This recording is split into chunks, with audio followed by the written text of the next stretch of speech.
Good morning बच्चों। पिछले video में आप लोग मनुष्य में पाचन क्रिया कैसे होती है उसके बारे में अध्ययन किए थे। जैसा कि आप जानते हैं कि मनुष्य में जो पोषण के 5 चरण होते हैं, भोजन का अंतर्ग्रहण, उसके बाद पाचन, अवशोषण, स्वांगीकरण और परिक्षेपण। तो हम लोग पाचन तक इसका अध्ययन कर चुके थे। जो अगला चरण होता है अवशोषण का, अर्थात बचे हुए भोजन का अवशोषण कहाँ होता है उसके बारे में आज अध्ययन करेंगे। तो आज का टॉपिक है बचे हुए भोजन का अवशोषण। बच्चों, भोजन पचने के बाद उसके विभिन्न जो अवयव होते हैं अपने छोटे अवयव में टूट जाते हैं, जैसे कार्बोहाइड्रेट ग्लूकोज में, प्रोटीन अमीनो अम्ल में, वसा वसीय अम्ल और ग्लिसरॉल में। तो बच्चों, ये टूटने के बाद उसका कंप्लीट पाचन छोटी आंत में होता है। आप पढ़े हैं कि छोटी आंत में भोजन का पूर्ण पाचन होता है।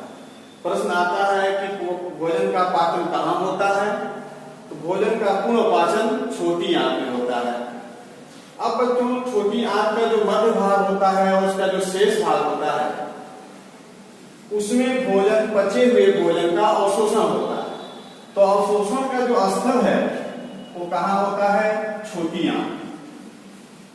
यानी भोजन का जो अवशोषण होता है पचे हुए भोजन का, वो छोटी आंत में होता है। और बच्चों, जो जल का अवशोषण होता है, जो जल हम ग्रहण करते हैं, जल का अवशोषण, ये बात याद रखिएगा, जल का अवशोषण बड़ी आंत में।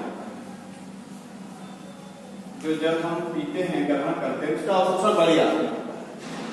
तो छोटी आंत 6 से 7 मीटर लंबी होती है, लेकिन वह कुंडलित अवस्था में थोड़े से जगह में आपके बड़ी आंत के बीच में व्यवस्थित होती है। फिर भी छोटी आंत का जो हम आंतरिक संरचना देखें, बाहर से छोटी आंत बिल्कुल प्लेन नजर आती है इस तरह, लेकिन अंदर बच्चों उसकी सतह बिल्कुल इस तरह प्लेन नहीं होती है, क्योंकि उसको अवशोषण करना है, एब्जॉर्प्शन करना है। अगर वो प्लेन होती तो भोजन आसानी से अवशोषित नहीं हो पाता। जैसे आप देखते होंगे तौलिया आप देखते हैं, कोई कपड़ा बिल्कुल प्लेन है तो वह उससे आप जो है अपना चेहरा पोछेंगे या भीगा हुआ हाथ पोछते हैं तो कम जल को अवशोषित करता है। लेकिन वही तौलिया जिसकी सतह खुरदरी हो जाती है हल्का हल्का, तो वह तौलियों में अवशोषण की क्षमता बढ़ जाती है। बिल्कुल आंख में भी जो अंदरूनी दीवार होती है उसमें अंगुली के समान छोटे छोटे संरचनाएं उभरी रहती हैं। वो बहुत बड़ी नहीं रहती है, लगभग 1 mm, 1 मिलीमीटर, बहुत छोटा हुआ 1 मिलीमीटर, आप इसके उतने छोटे छोटे उभार रहते हैं जिनको हम विली या रसांकुर कहते हैं। विली का सिंगुलर विरस होता है। तो ये रसांकुर के द्वारा ही भोजन का अवशोषण होता है। तो ये रसांकुर के वजह से इसके अंदर के जो सतह का क्षेत्रफल होता है वो बढ़ जाता है, यानी हमारे आंत अनुकूलित हो जाती है अधिक मात्रा में अवशोषण के लिए।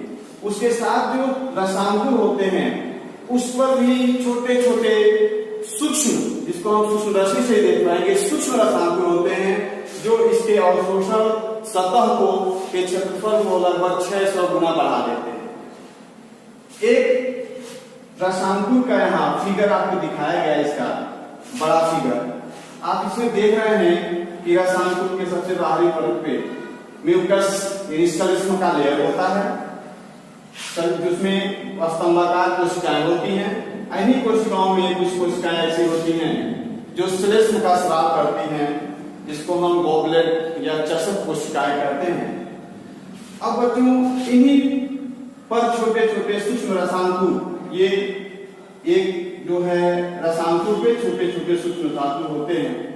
अब बच्चों, यहाँ 2 चीज ध्यान देने वाली है। जो अवशोषण होता है, जब यहाँ से पचा हुआ भोजन अवशोषित होता है तो भोजन में जो वसा और वसीय अम्ल होते हैं उनका अवशोषण अलग होता है और ग्लूकोज अमीनो अम्ल का अवशोषण अलग होता है। इसके बीच में आक्षीय वाहिनी होती है। ये बीच में आक्षीय वाहिनी एक होती है जो वसा का अवशोषण करती है। यह आक्षीय वाहिनी ये वसीय अम्ल और ग्लिसरॉल का अवशोषण करती है। मतलब इससे वसीय अम्ल और ग्लिसरॉल आक्षीय वाहिनी में चले जाते हैं। फिर उसके चारों तरफ जो है ये शिराएं फैली होती हैं, जिनको हम यकृत निवाहिका शिरा कहते हैं, और धमनियां होती है जो ब्लड आता है इसमें, ये इसके तरफ चारों तरफ जाल सा फैला रहता है। तो इसमें ब्लड फ्लो होता है। तो रुधिर के अंदर ग्लूकोज अमीनो अम्ल का अवशोषण रुधिर में होता है, वसी अम्ल और ग्लिसरॉल का अवशोषण आशीर वाहिनी को लैक्टेज भी कहते हैं, इसमें इसका अवशोषण होता है। और यहाँ से अवशोषित जो भोजन होता है ब्लड के द्वारा यकृत में जाता है, धमनी इधर प्रवेश करेगी, यहाँ से धमनी शिरा में बढ़ जाएगी, लैक्टेज से चारों तरफ फैली रहती है। यहाँ से ये ब्लड में जब अवशोषण पूरा हो जाता है तो यह यहाँ से यकृत में जाता है। इस शिरा को इसीलिए यकृत निवाहिका शिरा कहते हैं। भोजन अवशोषित होने के बाद बच्चों सबसे पहले ब्लड के द्वारा वह यकृत में पहुंचता है, और यकृत में भोजन में जो ग्लूकोज होता है आवश्यकता से अगर अधिक है तो उसको ग्लाइकोजन में बदल के संचित कर देता है लीवर। अमीनो अम्ल अगर अधिक मात्रा में है तो उसको लीवर यूरिया और अमोनिया में बदल देता है। अमोनिया विषैली होती है, उसको यूरिया में ही लीवर बदलता है। इस तरह बच्चों भोजन के भागों का अवशोषण होता है, और वसी अम्ल लैक्टेज द्वारा अवशोषित होकर के रस्ता वाहिनियों के द्वारा पुनः वह जो है हम लोग मिल करके पुनः वसा का निर्माण छोटे छोटे टैबलेट्स बना लेते हैं और पुनः उसको ब्लड में डाल दिया जाता है। इस तरह भोजन का पाचन के बाद भोजन का अवशोषण इन रसायनों के द्वारा होता है। इस तरह बच्चों जो अवशोषण होता है उसके अंतर्गत निम्न पॉइंट को आपको याद रखना पड़ेगा। पहली बात कि रसायनकुल और सूक्ष्म रसायनकुल जो आपके भीतरी सतह के होते हैं वह सतह के अवशोषण चतुष्फल को बढ़ाने का कार्य करते हैं। एक तरह से यह आंत में अनुकूलन है जो अवशोषण के लिए आवश्यक होता है।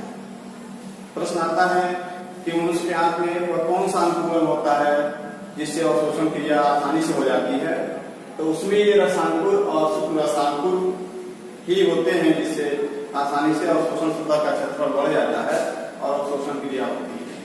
दूसरी बात बच्चों कि बचे हुए भोजन का अवशोषण, जो बचा हुआ भोजन है वो छोटी आंत में उसका अवशोषण होता है, और जो जल होता है उसका अवशोषण बड़ी आंत में होता है।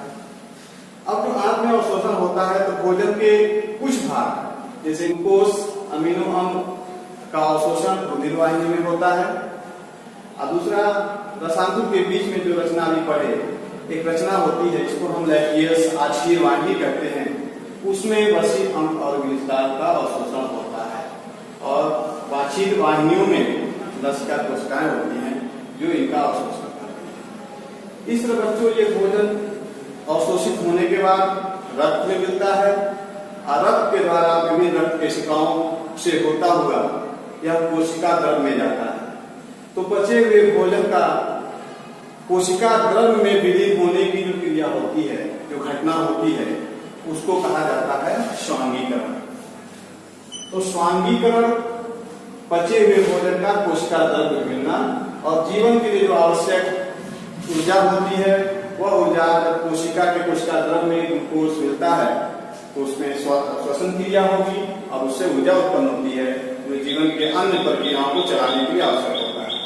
जो अमीनो अम्ल होता है जब ये कोशिका में जाता है, अमीनो अम्ल से विभिन्न प्रकार के प्रोटीन का निर्माण होता है, और वो प्रोटीन से शरीर की वृद्धि, टूटे फूटे ऊतकों की मरम्मत और अन्य कार्य किए जाते हैं। अगला जो टॉपिक बच्चों होता है जब स्वांगीकरण के बाद होता है बहिक्षेपण। बहिक्षेपण मतलब जब हम भोजन करते हैं तो जो अपचा भोज्य पदार्थ होता है, जो पाचन हो गया और शोषण हो, उसके बाद जो शेष भोज्य पदार्थ जो अपचा होता है वह शरीर से बाहर निकाल दिया जाता है गुदाद्वार के द्वारा, उस क्रिया को बहिक्षेपण कहा जाता है। इस तरह बच्चों मनुष्य के अंदर पोषण क्रिया कंप्लीट